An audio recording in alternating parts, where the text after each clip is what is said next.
그럼 지금부터 종합 토론을 시작하겠습니다. 오늘 종합 토론에서는 유청로 부산 수산정책포럼 대표 이사장님께서 자장을 맡아 주실 예정입니다. 유청로 이사장님 자리를 모시겠습니다. 아울러 토론해 주실 분들은 KMI 수산연구본부 마창모 본부장님, 세종대 환경에너지공간융합학과 노준성 교수님, 한국수산자원공단 블루카본 전략실 최용우 실장님, 해양생태기술연구소 이광석 박사님, 그리고 해양수산부 어촌양식학과의 서진희 과장님 자리해 주셨습니다. 마이크는 유청로 이사장님께 넘기겠습니다. 예, 반갑습니다. 30분가량 토론을 자유롭게 진행을 하면서 토론의 내용이 충실해야 되는데 30분의 이 거대한 과제를 어떻게 토론할지 걱정이 앞섭니다. 그럼에도 불구하고 어쨌든 자유로운 분위기에서 많은 내용을 얘기할 수 있도록 분위기를 만들도록 노력하겠습니다. 시간도 지켰으면 좋겠습니다. 근데 이제 오늘 이 토론자 수도 만만치 않게 많습니다. 그래서 한 분이 30분 우리가 다 쓸 수도 없고 또 이 플로어에 계신 분들 시간도 줘야 되고 또 발표하신 두 분께도 또 말씀의 기회가 있어야 될지도 모르겠고 해서 한 분에 한 3분에서 4분 정도가 맥시멈인 것 같아요. 핵심만 우리가 많이 해봤잖아요. 그래서 요점만 좀 해주시고 다음 기회에 또 기회를 만들어서 철야 농성하는 기분으로 워크숍을 하든지 하는 기회를 자주 만들어가도록 다 같이 약속하면서 진행을 하겠습니다. 토론의 순서는 난 또 이렇게 토론자의 원고까지 준비해 주신 진행자 측에 대단히 감사하고요. 혹시 미진한 부분은 원고를 봐가면서 토론자들의 의견을 들으면 될 것 같습니다. 순서를 제가 멋대로 정했습니다. 우선은 먼저 세종대학교의 노준성 교수님께서 학자적 견해, 원론적 견해를 밝혀주시는 게 참 좋을 것 같고, 그 다음에 수산자원공단에 블루카본 팀이 또 있으시니까 그쪽에 전략실장님이시는 최용우 박사님께서 그 뒤에 말씀을 좀 해주시고요. 그리고 이제 현장에서 실제 사업가적 마인드도 가지고 연구소 활동을 하시고 계시는 이광석 박사께서 요 확대 노력에 대한 현장의 얘기를 좀 하시고 나서 국가 정책을 개발하시고 계신 마창모 박사께서 좀 또 국가 정책의 전반적인 얘기를 좀 들어보고 실제 해수부의 행정적 책임과 국가 전략에 키를 쥐고 계신 고급 관리께서 토론을 마무리해 주시면 좋겠다는 생각이 듭니다. 순서는 그렇게 정했습니다. 제 얘기는 가능하면 간단하게 하고 교수님 말씀 듣겠습니다.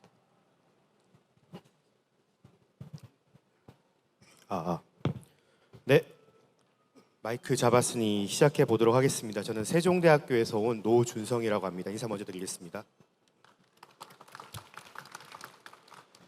네, 오늘 발표에서 다양한 기후변화에 대한 우려, 그리고 우리가 수산 분야에서 나가야 할 방향들에 대해서 많이 말씀해 주셨는데 정말 놀라기도 했었습니다. 개인적으로 김도훈 교수님 발표에서 기후변화에 의한 앞으로 수산 피해액이 최대 4조 5천억이나 되는 어마어마한 숫자까지 미칠 수 있을 것이다, 이런 얘기들을 하셨는데요. 네, 그야말로 탄소 중립 체제로의 전환에서 저희 모든 해양인들이 나가야 될 방향에 대해서 어떻게 경고하는 그런 숫자인 것 같습니다. 작년입니다. 유엔의 사무총장이 기후변화에 대한 회의에서 이렇게 얘기합니다. 우리가 전 세계적인 기후위기에 직면했는데도 다자 공동체로서 우리가 전혀 대응하지 못하고 있으며 우리는 공동 대응이냐 혹은 다 같이 죽자, 집단 자살이냐, 둘 중 하나를 고를 수 있다, 이렇게 강력한 경고를 했고요. 그리고 올해 우리는 극심한 지구촌 곳곳에서 폭염 그리고 더위를 경험합니다. 미국의 한 곳은 54도나 되는 기온도 경험했고요. 이에 대해서 이제 올해 유엔 사무총장이 한 번 더 얘기를 하십니다. 그동안 우리가 글로벌 워밍이라고 표현을 했는데 지구온난화, 이제 도대체 지구온난화는 끝이 났다고 봐야 된다. 앞으로 바야흐로 이제 우리는 끌어넘치는 지구 시대, 그러니까 글로벌 워밍이 아니라 글로벌 보일링 시대에 살고 있다 이렇게 표현합니다. 이게 앞선 이제 발표들에서 김동훈 교수님, 민망 연구관님 발표해 보면 우리나라는 이러한 경향이 더 심합니다. 지구의 평균 기온이 상승함에 따라서 해수온 온도가 올라가는데 우리는 그 변화를 더 막심하게 겪고 있고요. 예컨대 앞서서 말씀해 주셨던 어떤 해파리 문제나 그렇지 않으면 적조생물이 빈번하게 발생한다거나 여러분들 뉴스에서 많이 보셨을 것 같습니다.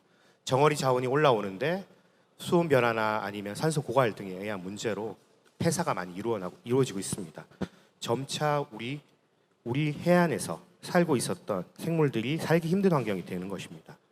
몇 가지 제가 그래서 저의 생각들을 전달을 드리고자 합니다. 우선 앞선 발표에서도 조금 얘기해 주셨는데요. 대체 자원으로 눈을 돌릴 필요가 있습니다. 예컨대 노량진 수산시장에 가면 넙치, 광어와 비슷하게 생긴 생물이 하나 있습니다. 어민들은 터보 혹은 찰광어라고 말하는 이런 생선인데요.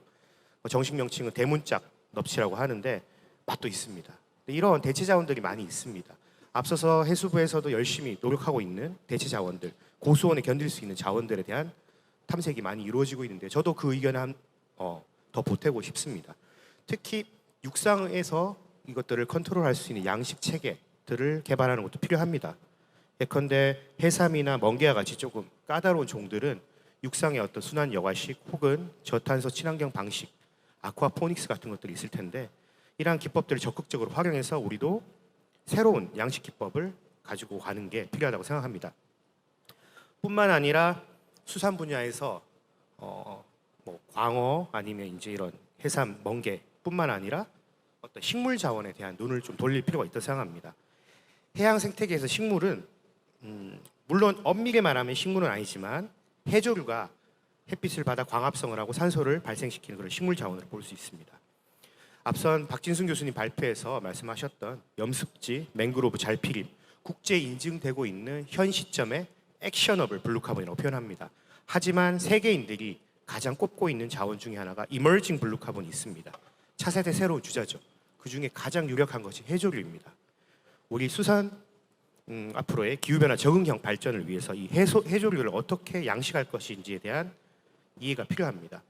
실제로 가장 저명한 국제학술지라고 할 수 있는 네이처 지오사이언스 2019년 정도에 이 해조류에 대한 연구가 이루어졌고요.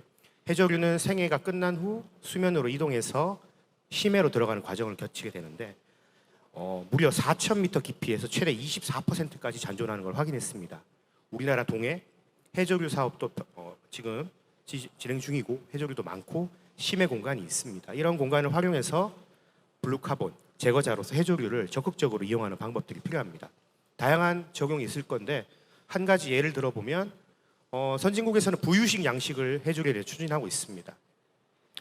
이제 부유식 양식의 해조류를 심어놓고 해조류가 광합성이 필요한 낮 동안에는 이걸 띄어 올려서 광합성을 시키고 그리고 밤에 햇빛이 없을 때는 풍부한 비료 성분, 영양염이 풍부한 심해로 좀 가라앉혀서 다시 해조류들을 키우고 기후에 따라서 기온에 따라서 수온에 따라서 이 높이들을 조정할 수 있겠죠.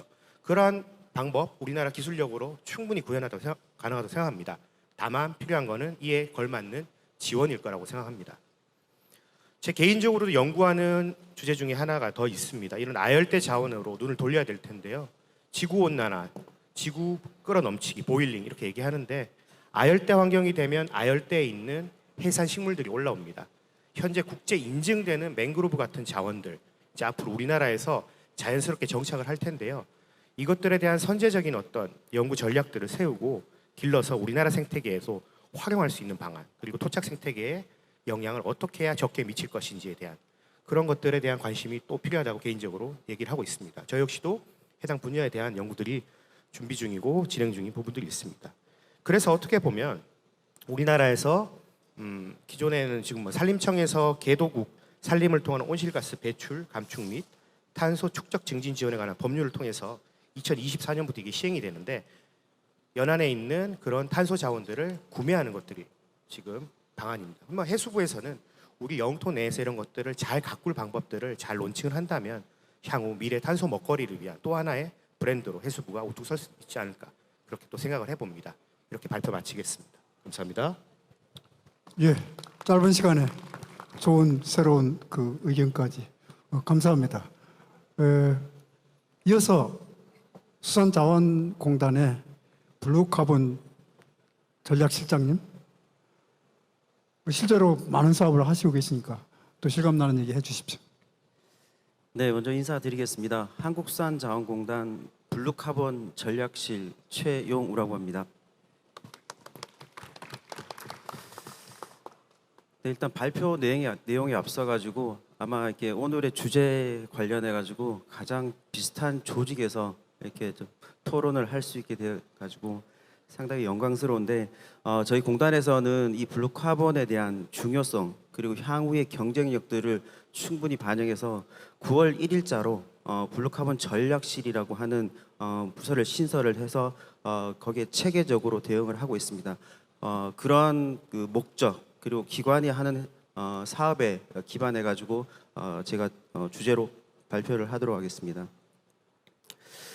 과거의 기후 위기, 뭐 기후 변화 같은 것들은 아마 이렇게 여기 계시는 뭐 현대해양을 비롯한 전문지 언론 그리고 앞서 많이 발표를 해주셨던 전문가들의 아마 그 신선한 주제 그리고 향후 미래를 대응하는 그런 주제로서 많이 언급이 됐던 것 같습니다.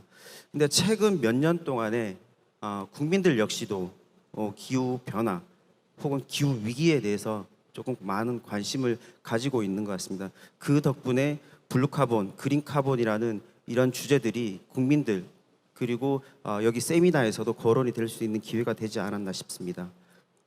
근데 배경은 어떻든 간에 최근에 태풍이라든지 이런 부분들, 기후 변화, 기후 위기 때문에 이런 불확실성이 높은 기후 재해들이 많이 발생을 하고 있다. 특히 2018년 IPCC 보고서에 따르면 열대 저기압 발생 빈도는 감소하고 있지만 그 강도 매우 강에 해당하는 태풍들의 빈도는 점차 증가하고 있다. 이는 이 불확실성에 따라 가지고 우리 국민들 그리고 전 세계적으로 산업적인 측면뿐만이 아니라 생활 속에서도 위기를 겪고 있는 것들은 사실입니다.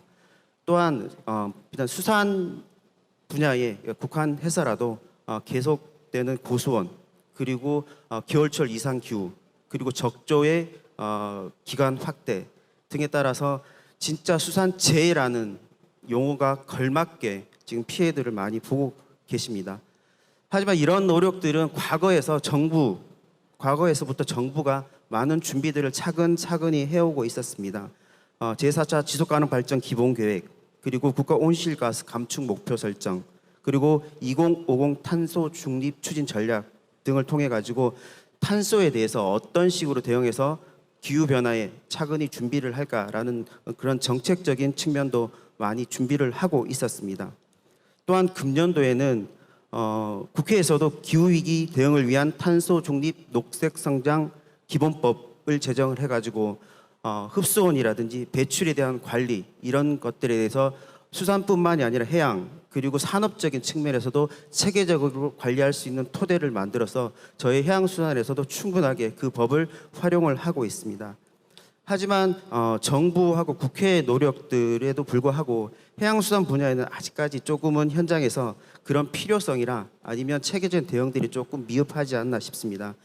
실제로 어업인들에게 그 탄소 중립에 대한 내용들은 내가 아닌 또 주변 아니면 지금이 아닌 미래로서 인식이 되고 있는 것 실정인 것 같습니다. 그래서 앞서 발표를 주셨던 교수님들 또 말씀하셨고 노준성 교수님도 말씀하셨던 흡수원 분야라든지 아니면 배출에 대해서 많은 부분들에 대해서 조금 소극적으로 대응을 하고 있지 않나 싶습니다. 실제 비단 이런 노력들이 이런 관심들이 적기 때문에 관련된 예산이라든지 특히 연구 개발이라고 하는 미래를 준비하는 예산들이 많이 좀 줄어들고 있는 실정인 것 같습니다. 하지만 국제적으로 보면 바다숲 내지 해조류 같은 경우에는 아까 박진순 교수님께서 슬라이드로 보여주셨던 그 IPCC 인정 기준의 6가지 중에 단 한 가지 IPCC 인증만이 남아 있는 상태임에도 불구하고 국내에서는 거기에 대한 체계적인 노력이라든지 관심 그리고 지원들이 조금 많이 좀 부족하지 않나 싶습니다. 그런데 고무적인 것들은 최근에 이런 수산 쪽에서 그리고 해양수산 분야에 조금 부족한 노력들을 조금 대신하려고 하는 움직임들이 민간에서 나오고 있는 것 같습니다. 지난해부터 KB국민은행 그리고 효성그룹에서 바다숲 복원을 위해 가지고 직접적인 투자를 확언을 했고 바로 직후에 참여를 하고 있습니다. 그리고 금년도에는 현대자동차 그리고 기아자동차가 바다숲 복원, 갯벌 복원에 적극적으로 참여하겠다는 의사를 표현을 하셨고 그리고 2024년부터 그 사업을 준비를 하고 있습니다. 그런데 복원이라든지 이런 쪽의 측면뿐만이 아니라 그런 초인류 기업들 같은 경우에는 미래를 준비하는 그런 지원, 투자도 계획을 하고 있는 것 같습니다. 탄소 중립이라는 키워드를 가지고 흡수원에 대한 활용 방법론 개발이라든지 산업적인 노력들 그리고 국가적인 경쟁력 확보를 위한 그런 연구 개발에도 투자와 관심을 가지고 있는 상황인 것 같습니다. 이런 지금 민간의 그리고 기업들에 대한 참여와 투자 노력들이 현재로서는 조금 부족한 그런 정책적인 예산 그리고 기술적인 지원에 대한 부족분을 조금은 상쇄하고 오히려 좀 보완을 할 수 있지 않을까 싶고요. 이런 기업들의 노력 그리고 기업들의 관심들이 선순환돼 가지고 국가 역시도 그런 투자에 대한 방향 그리고 지원에 대한 필요성을 인식을 해서 그런 선순환 구조를 만들 수 있지 않을까 싶습니다. 현재까지 기후변화 대응을 위한 탄소 흡수력 사업 그리고 연구는 국가, 공공기관 그리고 여기 계신 전문가분들의 외로운 노력들로 진행이 되고 있습니다. 하지만 이런 기업들의 참여 그리고 투자가 계속이 된다면 국민들의 참여까지도 이끌어낼 수가 있고 이런 노력들이 단기간 내에 가시적인 성과로 이어질 수 있지 않을까 싶습니다. 탄소 중립 국가 경쟁력 확보를 위해서 대기업의 적극적인 참여 확대 그리고 환경 관련 NGO들의 미래지향적인 그런 문제 제기와 대안 제시 그리고 학계 전문가들의 학술 연구와 기술 개발 등이 다 함께 이루어지고 여기에 국민들이 적극 참여한다면 기후변화 대응, 해양수산 탄소 중립 정책은 그 현실적인 실행력을 갖출 수 있지 않을까 싶습니다. 이상입니다. 예, 좋은 의견 감사합니다. 시간이 조금 늘어지고 있는데요. 어쨌든 자원공단에서 방금 말씀하신 그런 부분을 그 제도적으로 또는 그 실행력을 갖는 어떤 시스템을 만들고 또 실천하는 기관으로 성장해 갔으면 좋겠다는 생각이 들었습니다. 순간적으로 부탁드리고요. 이어서 그 생태기술연구소의 이광섭 소장님 부탁드리겠습니다. 조금 짧고 굵게. 네, 반갑습니다. 오늘 토론에 참석하게 된 해양생태기술연구소 생태보건실장 이광섭입니다. 예, 먼저 오늘 세 분의 세미나를 통해서 기후 위기가 전 세계적으로 심각한 문제이며 그리고 기후 변화에 따라서 수산 재해가 발생하고 그 수산 자원이 변동, 감소에 대한 수산 산업이 그에 대한 대응이 시급하다는 것을 다시 한번 느낄 수 있었습니다.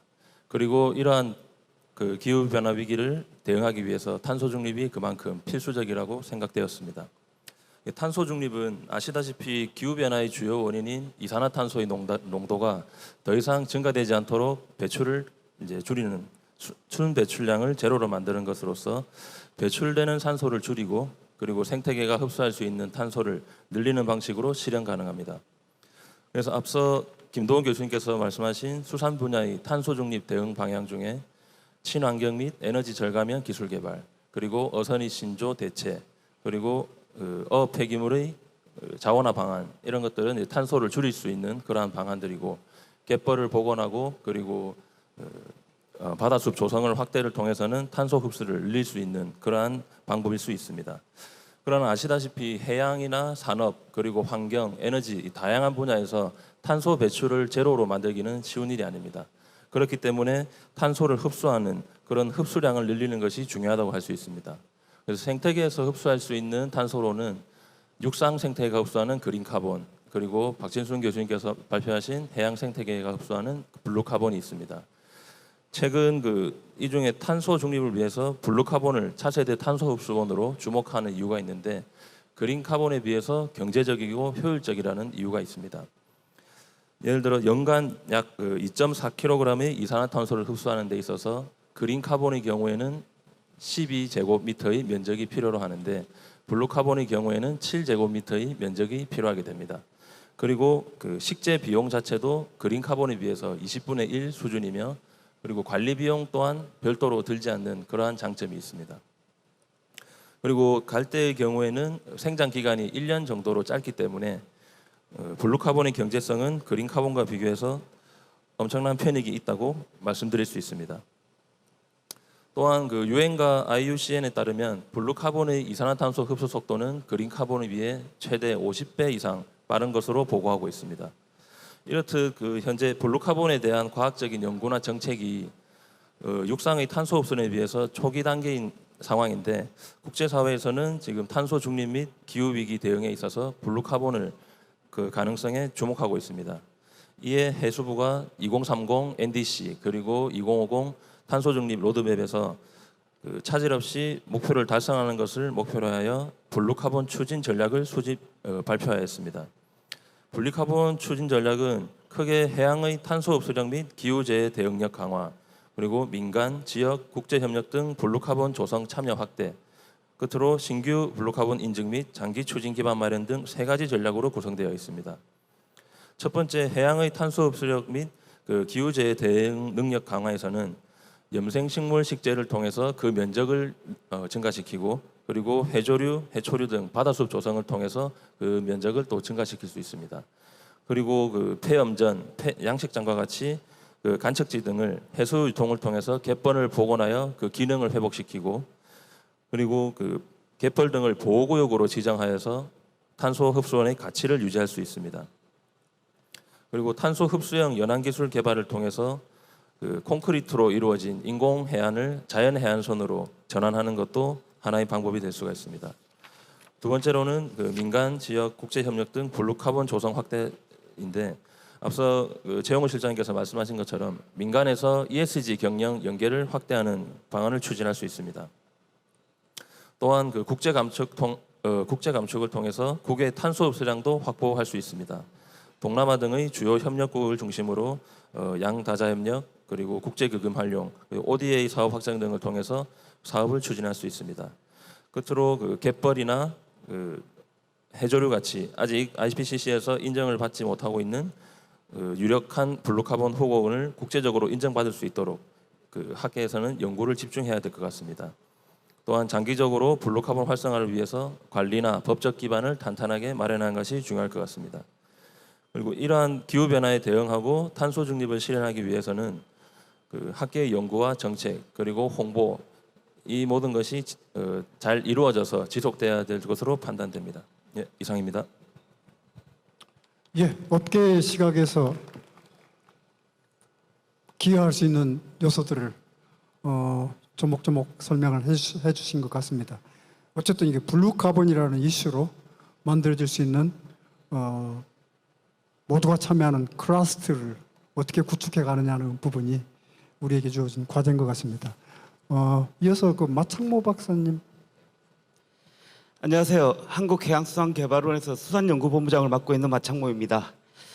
저는 토론문을 준비해 왔는데 오늘 발표 내용과 토론 내용을 들으면서 조금 정리한 내용을 따로 지금 말씀을 좀 드리겠습니다. 이런 위기의 시대에는 사실 극복을 위한 힘이 굉장히 농축되는 시기로 좀 이해해야 되지 않을까 이런 생각을 합니다. 우리가 불과 머지않은 과거에 그 인구는 기하급수적으로 늘어났는데 식량은 산술급수적으로 늘어난다고 해서 그 인구론에서 굉장히 비관적인 미래를 그렸었죠. 근데 그 이후 이제 대기종의 질소를 하버보시 공법을 사용해서 인공 비료를 만들어내는 이 과정들이 사실은 농업혁명의 시작점으로 보이거든요. 굉장히 암울한 시기에 어떤 암울함이 결국 암울하게 끝나진 않는다는 겁니다. 그래서 수산업이 굉장히 힘들어 보이지만 그래도 계속될 거거든요. 그런 측면에서 본다면 우리가 왜 우리는 이렇게 대응이 잘 안 될까? 안 되는 이유들은 눈에 정확하게 보이지 않기 때문에 안 되는 걸로 보입니다. 그래서 너무 큰 얘기들, 너무 큰 규범에 대한 얘기들은 사실은 어가에 안 와닿습니다. 기업에도 안 와닿고요.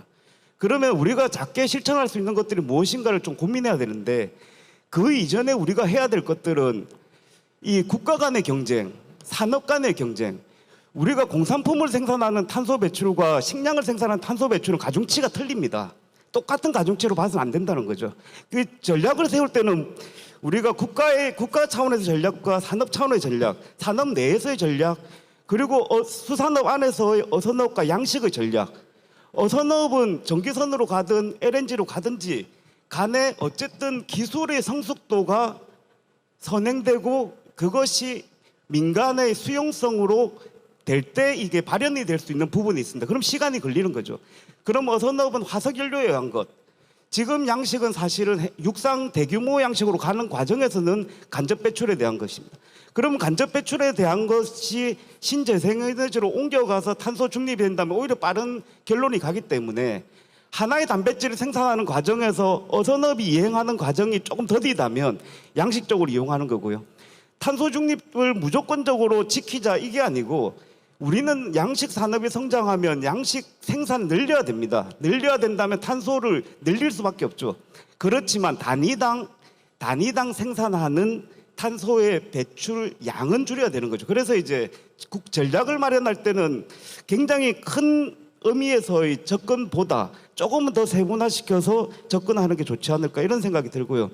그래서 제가 마지막으로 말씀드리고 싶은 건 이런 위기의 순간은 항상 국제적으로 스코프 3로 이렇게 위기의 순간은 굉장히 극복이 가능한 시기로 접어들고 있다는 관점을 봐야 되고요. 그렇지만 이런 우리가 예로 들면 양식 쪽이 간접 배출이 많고 신재생에너지를 써서 탄소 중립을 간다고 하더라도 스코프 3 같이 이렇게 이 전체 생태계 망에서의 접근을 하게 되면 사실은 또 어분 생산을 하는 어선업부터 이 어분을 남미에서 생산해서 배를 타고 한국까지 들어와 사료를 만드는 과정, 또 사료를 만들 때 양식 쪽에 사실은 사료가 거의 50%입니다. 탄소 배출에. 그러면 이런 것까지 다 포함하게 됐을 때는 또 이 복잡한 구조가 되는데 이런 것들에 대한 데이터는 관리가 돼야 된다. 그래서 이제 우리가 탄소 중립을 말할 때는 항상 정확한 공식 데이터에 기반해서 탄소 배출량을 추정하고 검증을 하는 의미가 있는 거거든요. 근데 이제 그런 목록들이 제대로 만들어져 있지 않다는 건 조금 치명적입니다. 그래서 이런 것들을 만들어 나가는 과정을 가질 필요가 있다는 게 마지막으로 말씀드릴 부분입니다. 감사합니다. 예. 국제 기준 또 각종 사업의 표준화, 기술의 표준화, 데이터의 표준화, 기타 등등의 그 특성이 산업별로, 업종별로 상세하게 논의되고 또 구축돼 가야 될 것 같다라는 얘기인 것 같습니다. 또 마지막으로 우리 과장님 마무리 겸해서 조금 정리를 해주시죠.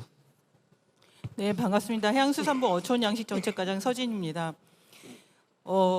사실 현대해양에서 이 토론 세미나 한다고 토론해 주십사 이렇게 연락이 왔을 때 사실 내심 반가웠습니다.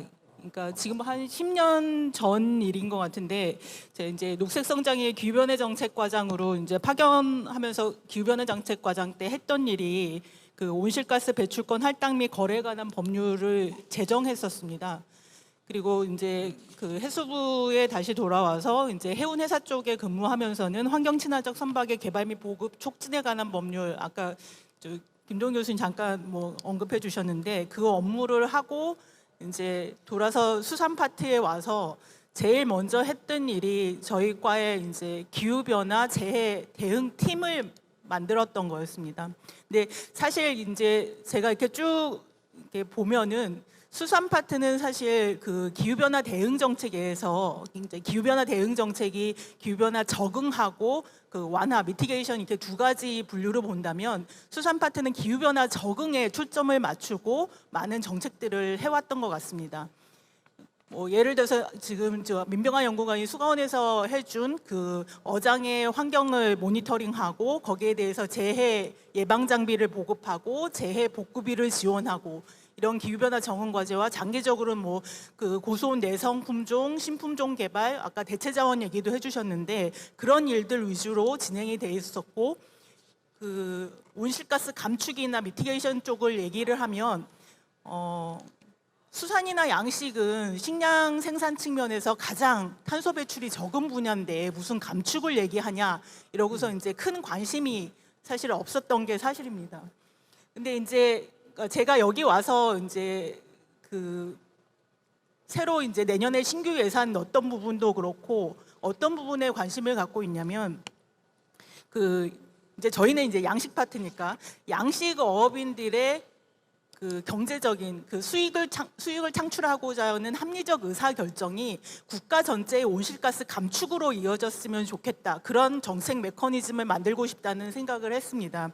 그래서 그러니까 단순히 이제 지금 한국에서 양식 분야는 그 배출권의 그 배출권 그러니까 온실가스 감축 의무를 가진 분야가 아닙니다. 그래서 양식 분야에서 히트펌프나 이런 고효율 장비를 쓰거나 아니면 소수력을 도입하거나 아까 이제 블루카본 나가면 흡수 얘기까지 나오는데 그런 노력들을 거쳐서 그것이 배출권으로 방법론이 개발돼서 배출권으로 만들어지면 양식 어업인들은 그게 새로운 소득원이 될 수가 있습니다. 그래서 거기에 포인트를 맞춰서 지금 내년에 이제 방법론 개발, 저희 양식 분야에서 방법론 배출권을 만들 수 있는 외부 사업 방법론을 개발하는 데 신규 사업이 들어가 있습니다. 그러니까 그러한 노력을 통해서 그 양식 어업인들의 수익도 되면서 자발적 감축을 유도하고 그것이 이제 다시 그 국가의 온실가스 감축으로 이어지는 그래야만 저희가 그 탄소 중립을 넘어서 해양수산 분야의 네거티브 목표가 달성이 가능하다고 보여집니다. 그래서 이제 저는 지금 뭐 이렇게 그 기후변화 얘기를 하면서 고수온 이런 거를 현장에서 보고 있고 거기에 이제 재해복구비를 실제로 집행하는 사람이기 때문에 기후변화 위기를 현장에서 느끼고 있습니다. 근데 이제 사실은 그 요 적응 파트에 계속 관심을 갖고 왔었기 때문에 사실 그 부분도 이제 차근차근 준비는 해왔지만 좀 더 적응 파트에서도 박차를 가야 되지 않을까 이런 생각을 하고 오늘 이제 블루카본 이제 흡수원 얘기도 있지만 이제 온실가스 감축 분야 완화 측면에서도 감축이나 탄소 배출권 이런 데에서도 수산 양식 분야도 좀 더 관심을 가지고 노력을 해야 될 시점이 아닌가. 아까 이제 뭐 수가원에서 한 발 앞선 그 기후변화 대응을 하겠다 했는데 사실은 속으로 저는 한 3-4발 늦은 게 아닌가 지금 생각하고 있습니다. 그래서 좀 더 박차를 가해서 이제 기후변화 대응이 이제 적응뿐만 아니라 완화 쪽에서도 수산 양식 파트에서도 관심을 가지고 정책을 개발할 수 있도록 하겠습니다. 그리고 오늘 이 자리가 저는 이제 평소에 그런 생각을 갖고 있는데 혼자 꾸는 꿈은 이제 꿈이지만 여러 사람이 같이 꾸는 꿈은 현실이 된다고 믿고 있습니다. 그래서 수산 양식 분야의 여러분들이 오늘 참여해 주신 여러분들이 관심을 많이 가져주시고 그게 또 이제 오늘 토론회 세미나까지 이어지고 해서 이렇게 같이 꾸는 꿈이 조만간 이제 현실이 되지 않을까 기대해 봅니다. 감사합니다. 탄소 중립을 국가 행정에서부터 산업체까지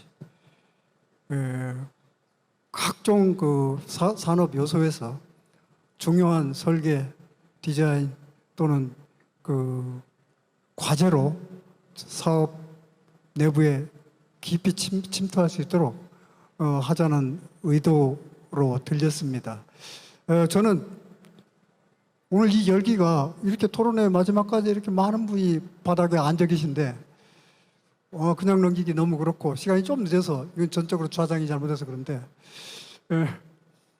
제 말은 좀 줄이고 플로어에서 한 두 분만 쇼트 코멘트로 화두만 뚝 던져주시는 정도로 혹시 하실 말씀 있으신 분? 요거는 좀 짧은 코멘트로 좀 부탁드리겠습니다. 마이크 좀 부탁.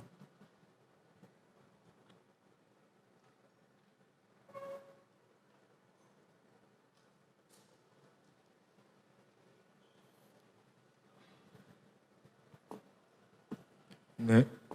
네, 안녕하십니까. 저는 블루오션 영어조합 법인의 조석현이라고 합니다. 저희는 어류 양식 쪽의 업무를 진행하고 있는데요. 저희는 이제 지금 지속 가능 양식의 인증이나 아니면 유기주산 인증과 관련된 것들 중에서 어류에 관련된 것들을 준비를 하고 있는 업체입니다.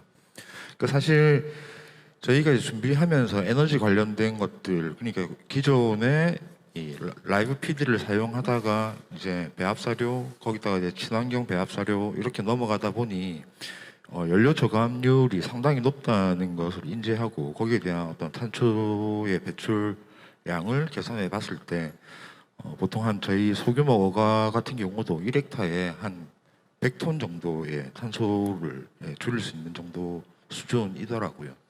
그리고 오늘 여기 지금 박람회에 와서 해외 바이어들과 이야기했을 때 어떤 지속가능 인증을 포함한 형태의 원물이면 본인들이 수입하는데 더 효과적일 수 있다라는 이야기를 했습니다. 근데 사실 이런 것들을 어민들이 자발적으로 진행하기가 상당히 힘든 부분들이 있는데요. 그와 관련돼서 사실 이렇게 노력을 하고 싶어도 이 정책적인 지원이나 그 분야의 어떤 이 자금이나 이런 것들이 좀 뒷받침되지 않는다면 이 새로운 형태의 이 생산 노력을 기울이기가 힘든 부분이 있다라고 생각합니다. 물론 서진희 과장님과도 이야기 나눠봤지만 그런 시설적인 부분이나 기자재나 이런 것들에 대한 도입에 대한 지원이나 이런 것들이 좀 있으면 수산업 쪽에 물론 어선도 마찬가지지만 양식업도 좀 더 빨리 변화할 수 있지 않을까 그렇게 생각하거든요. 거기에 대해서 한마디 부탁드리겠습니다. 답을 지금 하시겠습니까? 아니면 짧게 해주십시오. 대표님 말씀하신 거 전적으로 저희 공감하고 있고요. 지난번에 현장에서 이제 대표님 사업계획 저희 현장 점검 갔을 때도 같이 뵙고 그래서 나갈 방향이라고 보고 있고 근데 이제 안타까운 측면이 이제 기자재나 이런 게 그러니까 변명 같을 수도 있지만 이제 지자체 업무가 이양된 게 많고 이런 측면이 있어서 이제 저희가 맞습니다. 제대로 못하고 있는 거 맞고요. 인증 방법이나 수출이나 이런 데 도움이 되신다는 그 말씀도 전적으로 공감하고 그래서 사실은 이게 저도 아까 한 3발, 4발 늦은 게 아닌가 생각하고 있는 게 요걸 좀 더 치고 나가서 그러니까 지속 가능한 양식업이 될 수 있도록 그다음에 또 이제 민간의 ESG나 민간에서 나아가고 있는 게 같이 연결이 돼서 이게 좀 더 앞으로 진행이 될 수 있도록 좀 더 노력하겠습니다. 말씀하신 대로 이제 ASC 여러 인증 이런 거 지원해 드리는 거나 저희도 이제 친환경 인증을 갖고 있지만 그런 인증 체계도 좀 더 개비하고 그다음에 저희가 아까 방법론 예산을 신규로 어렵게 땄다고 말씀드렸는데 그 안에서 지금 하고 계시는 노력들이 이제 외부 사회 방법론을 개발하는 측면들이나 이런 것들을 적극 지원할 수 있도록 열심히 하겠습니다. 예, 일이 잘 되면은 쉽게 잘 되는 일은 별로 없습니다. 근데 어쨌든 오늘 어류 양식 하시는 분의 탄소 중립 과제 관련해서 사업성하고 관련된 여러 가지 요구가 있었는데 이런 걸 한 이그젬플로 해서 각각 사업부서나 어선 관련되는 부분의 개선이나 이런 노력들이 하나하나 중요한 요소가 키 요소가 많을 것 같습니다. 어쨌든 그런 것들을 같이 더 논의를 해가면서 더 정제된 시스템으로 구축해 나가야 되는 것이 우리의 과제인 것 같습니다. 시간이 길어져서요. 그만하고요. 앞으로 이런 자리를 더 마련하면서 계속 정제해 갔으면 좋겠다는 생각을 합니다. 오늘 기조 강연을 기조 발제를 해주신 분은 그렇고 시간이 적당하지 않으니까 꼭 필요한 말씀 있으면 하시되 발제하신 김도훈 교수님 마지막으로 그 한 10초 정도로 마무리해 주시죠.